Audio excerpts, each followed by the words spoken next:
CA की journey में fail होना बहुत आम बात है। इसको मैं लाइफ लाइन कहता हूं, फेलियर को मैं लाइफ लाइन कहता हूं, और लाइफ लाइन यूज करना कोई गलत बात नहीं है।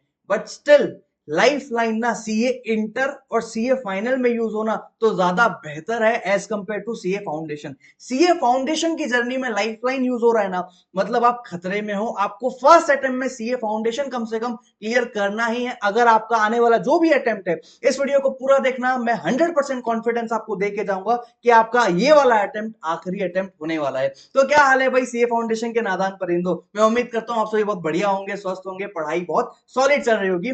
देखो समझते हैं कि सीए फाउंडेशन पहले अटेम्प्ट में कैसे क्लियर करना है। देखो इसका मैं शॉर्टकट भी तुमको बताने वाला हूं। जाहिर सी बात है ये सारी चीजें बहुत सारे स्टूडेंट्स के एक्सपीरियंसेस और मेरे पर्सनल जर्नी के बेसिस पे मैं आप लोगों को बताने वाला हूं। देखो सिंपल सी चीज है, बेस तो एकदम क्लियर है। देखो भैया बेस क्या है, बेस ये है कि sir accounts, business law, maths और इकोनॉमिक्स का पेपर होता है। इंडिविजुअल में 40 चाहिए, लेकिन एग्रीगेट में हमको 200 नंबर चाहिए। आप इसमें ऑप्शंस बना लो। ऑप्शंस क्या बनाए सर, देखो पहला ऑप्शन बना लो कि भाई 40 नंबर लेके आओगे दो सब्जेक्ट में। आपका ये ऑप्शन जो है ना, ये लेवल ऑफ प्रिपरेशन कहता हूं मैं इसे।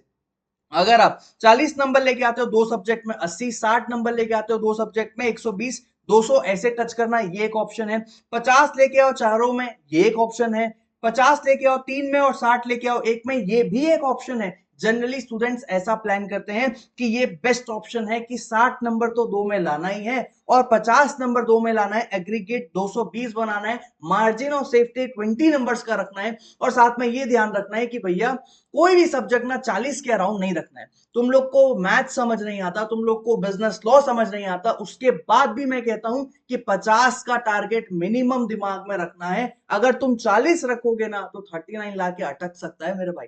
तो 40 का दिमाग कभी नहीं रखना है, 50 का दिमाग कम से कम रखना है। बेस्ट ऑप्शन ये होता है। बट स्टिल फाउंडेशन क्लियर करने के लिए कुछ छोटी मोटी चीजें जो आपको हमेशा ध्यान रखनी है वो एक बार समझ लेते हैं। लास्ट में आप लोग को मैं ये भी बताऊंगा कि बेस्ट शॉर्टकट क्या रह सकता है। और जाहिर सी बात है मैं कह रहा हूं ना तो मुमकिन है। 120 नंबर में अगर 111 नंबर का पेपर मैं प्रिडिक्ट कर सकता हूं, तो अगर मैं कह रहा हूं ना तो मुमकिन है। देखो समझना, पहली चीज जो तुमको ध्यान में रखनी है वो ये है कि भैया no self study. No self study का मतलब ये है कि आपको ये ध्यान रखना है कि आप जो है ना वो एक ना एक बार कहीं ना कहीं से कैसे ना कैसे किसी ना किसी तरीके से क्लासेस जरूर ले लेना।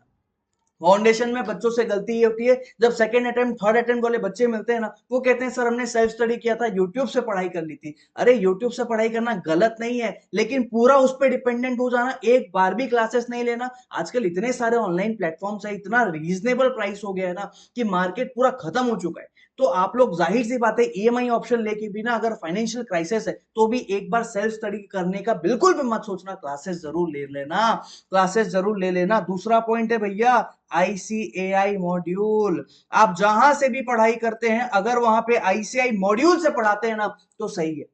अगर मॉड्यूल नहीं पढ़ाते हैं और अपनी बुक देते हैं तो एक बार मॉड्यूल उठाना, उनकी बुक उठा के मैच कर लेना कि word by word, line by line चीजें मैच है कि नहीं। जबरदस्ती चीजों को आसान करने के लिए लैंग्वेज में चेंजेस तो नहीं ला दिया है, ये आपको एक बार जरूर देख लेना है। अगर ये आपने नहीं देखा ना आप फंस जाओगे। तीसरा भैया चैप्टर वाइज टेस्ट चाहिए। चैप्टर वाइज टेस्ट, क्या कहा मैंने, चैप्टर वाइज टेस्ट। और लास्ट में दो आपको मॉक टेस्ट भी देना जरूरी है।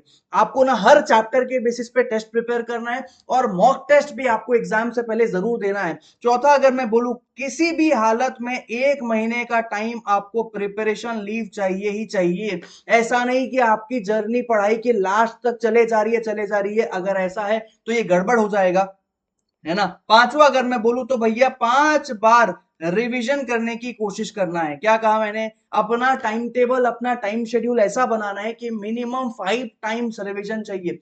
इस बार देखो कोई भी सब्जेक्ट पढ़ते हो ना, पहली बार उस सब्जेक्ट को पढ़ने में बहुत टाइम लगता है, दूसरी बार उससे कम, तीसरी बार उससे कम, चौथी बार उससे कम। जाहिर सी बात है हमारा ब्रेन भी ना बार बार चीजों को देखता है, अरे लगता है अरे यार अभी तो जाके आए हैं। तुम्हारे पापा कहीं तुमको पिकनिक लेके जाते हैं, एक बार पहली बार गए बहुत मजा आया ना, दूसरी बार गए थोड़ा कम मजा आया ना, तीसरी बार बोला पापा अब नहीं जाना, नई जगह ले जाओ वरना यहाँ तो जाना ही नहीं। कहते हो ना, बस वही बात है कि जो चीज तुम बार बार करते हो ना ब्रेन उस चीज को याद रख लेता है। तो 5 बार रिवीजन के हिसाब से अपना शेड्यूल बनाओ कि 5 बार रिवीजन कैसा हो सकता है। अच्छा उसके बाद मैं तुमको ना शॉर्टकट दे देता हूं यहाँ पे। शॉर्टकट है आप लोगों का क्वेश्चन बैंक।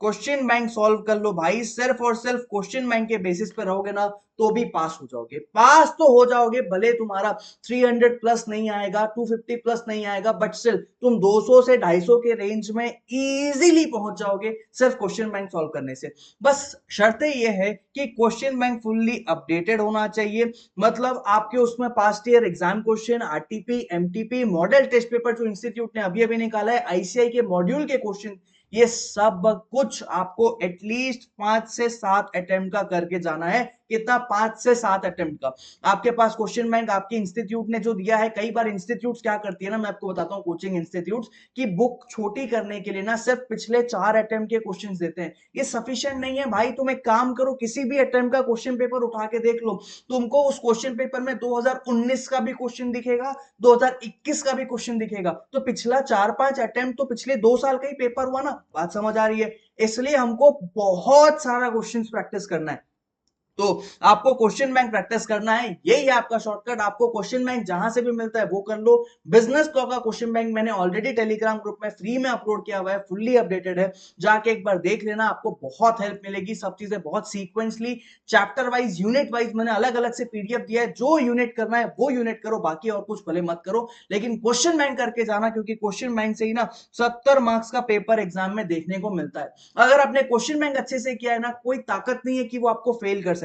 इसके साथ साथ मैं आपको एक चीज और सजेस्ट करूंगा कि भैया आप ना हार्ड वर्क से ज्यादा स्मार्ट वर्क पे फोकस करो। जब आप स्मार्ट वर्क पे फोकस करोगे ना, स्मार्ट वर्क का मतलब क्या है सर? स्मार्ट वर्क का मतलब है think like a chartered accountant.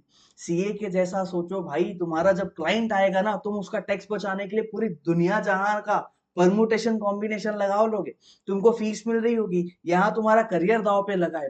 Think like a CA, smart बनो, स्मार्ट तरीके से सोचोगे ना, तब जाके फाउंडेशन पहली बार में निकलेगा। कॉन्फिडेंस बिल्डअप करो, पॉजिटिव रहना सीखो, नेगेटिव और डरने वाले माहौल से दूर रहो, अच्छी संगत में रहो, बहुत सारी चीजें कंबाइंड होती है ना, तब जाके फर्स्ट अटेम्प्ट में कोई चीज अच्छे से निकल पाती है। बात समझ आ रही है? तो ये जर्नी में मैं आपका बहुत बड़ा मेंटोर बन के आपकी मदद करने वाला हूँ। चैनल को सब्सक्राइब करना बिल्कुल भी मत भूलना। बाकी वीडियो कैसा लगा, कुछ और हेल्प चाहिए तो नीचे कमेंट बॉक्स पे जरूर डालना, मैं तुरंत रिप्लाई करूंगा, कोशिश पूरी करूंगा। चलो मिलते हैं फिर किसी और वीडियो में। Take care, bye bye.